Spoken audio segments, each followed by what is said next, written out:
Bismillahirrahmanirrahim. Assalamualaikum warahmatullahi wabarakatuh. Hari ini saya akan mempresentasikan tugas saya, yakni tugas individu 2, membuat learning journal tentang agenda pembelajaran satu yang telah kami pelajari sebelumnya. Tujuan pembuatan learning journal ini adalah sebagai salah satu tugas dalam latihan dasar calon pegawai negeri sipil dalam lingkup Kementerian Agama tahun 2020. Sebelum saya mulai mempresentasikan tugas saya, perkenankan saya untuk memperkenalkan diri. Nama saya Musdalifah, saya angkatan 7 dari kelompok 1 dari instansi Kementerian Agama Provinsi Sulawesi Tengah dan saat ini berada di Satuan Kerja Madrasah Aliyah Negeri Kabupaten Donggala dengan formasi sebagai guru ahli pertama mata pelajaran fisika. Baiklah, learning journal kali ini dimulai dengan 3 poin penting dalam agenda pembelajaran 1, yakni wawasan kebangsaan, analisis isu kontemporer, dan kesiapsiagaan bela negara. Dalam kesempatan ini, saya akan mempresentasikan satu persatu terkait apa yang telah saya pelajari pada pembelajaran sebelumnya. Yang pertama terkait dengan wawasan kebangsaan. Kita langsung saja di pengertian bahwa wawasan kebangsaan merupakan cara pandang atau perspektif masyarakat bangsa Indonesia mengenai diri dan lingkungannya, yang menempatkan persatuan dan kesatuan bangsa sebagai prioritas dalam kehidupan bermasyarakat, berbangsa, dan bernegara, dengan menekankan identitas, sejarah, budaya, serta nilai-nilai yang menjadi fondasi bersama, seperti Pancasila, Undang-Undang Dasar 1945, Bhinneka Tunggal Ika, dan Negara Kesatuan Republik Indonesia yang merupakan 4 pilar penting Indonesia. Nah, dalam kehidupan sehari-hari di sini saya akan menyebutkan 3 contoh dari wawasan kebangsaan. Yang pertama, yakni menghormati simbol-simbol negara seperti berpartisipasi dalam upacara bendera. Jadi sebagai warga negara yang baik kita harus ataupun ikut serta dalam upacara bendera seperti peringatan Hari Kemerdekaan Republik Indonesia yang jatuh pada tanggal 17 Agustus setiap tahunnya. Kemudian contoh yang kedua yakni menjunjung tinggi keberagaman tanpa membedakan suku, agama, ras, dan antar golongan. Sebagaimana kita ketahui bahwa bangsa Indonesia adalah bangsa yang majemuk, sehingga kita harus mengesampingkan perbedaan dan mengedepankan persatuan sebagai wujud cinta kita kepada tanah air dan sebagai salah satu implementasi dari wawasan kebangsaan. Kemudian yang ketiga adalah berpartisipasi aktif dalam pemilihan umum, dalam pemilihan kepala daerah dan Dewan Perwakilan Rakyat daerah Republik Indonesia maupun provinsi, dan menggunakan hak pilih secara bertanggung jawab. Jadi sebagai warga Indonesia kita tidak boleh golput atau tidak memilih pada masa pemilu. Nah, kemudian wawasan kebangsaan ini adalah salah satu alasan yang membuat kita menjadi bangga bagian dari Indonesia. Kemudian poin yang kedua adalah kesiapsiagaan bela negara.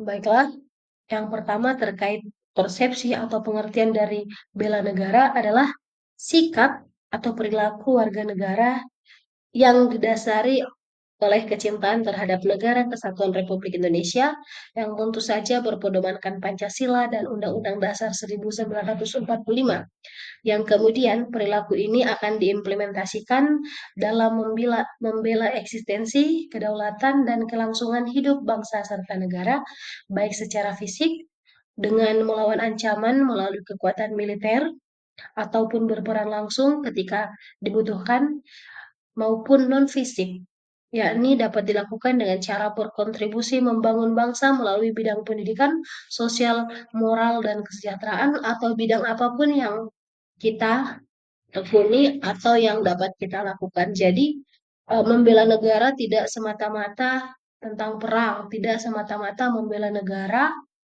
dalam keadaan berperang seperti itu. Dan banyak statement yang mengatakan bahwa setelah kemerdekaan kita tidak perlu lagi membela negara.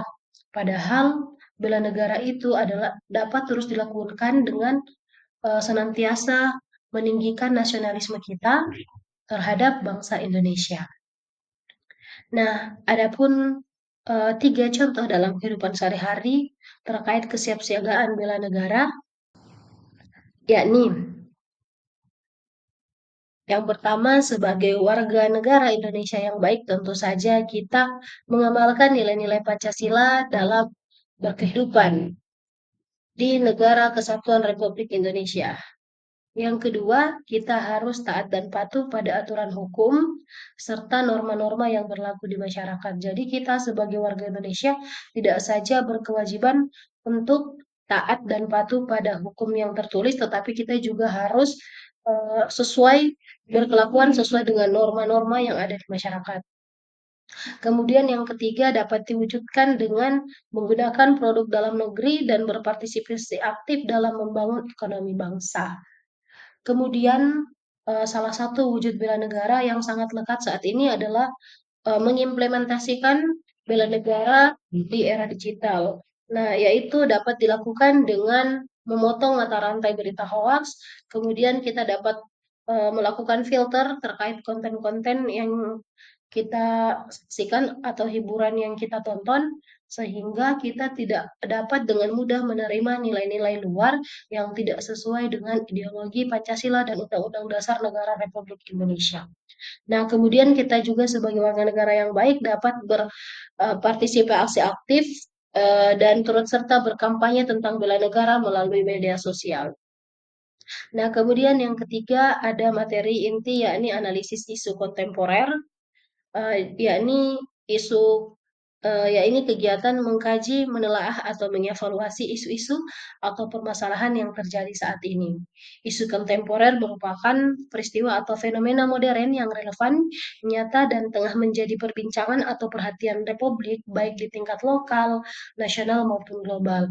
Analisis dilakukan dengan pendekatan kritis guna menemukan solusi atau pemecahan masalah secara logis dan komprehensif. Nah, saya akan menjelaskan atau memberikan contoh terkait contoh isu-isu kontemporer. Yang pertama, yakni korupsi dan pencucian uang.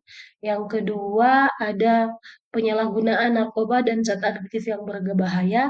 Yang ketiga, sangat dekat kaitannya dengan era Society 5.0, yakni ada penyebaran berita hoax, cybercrime, dan hate speech.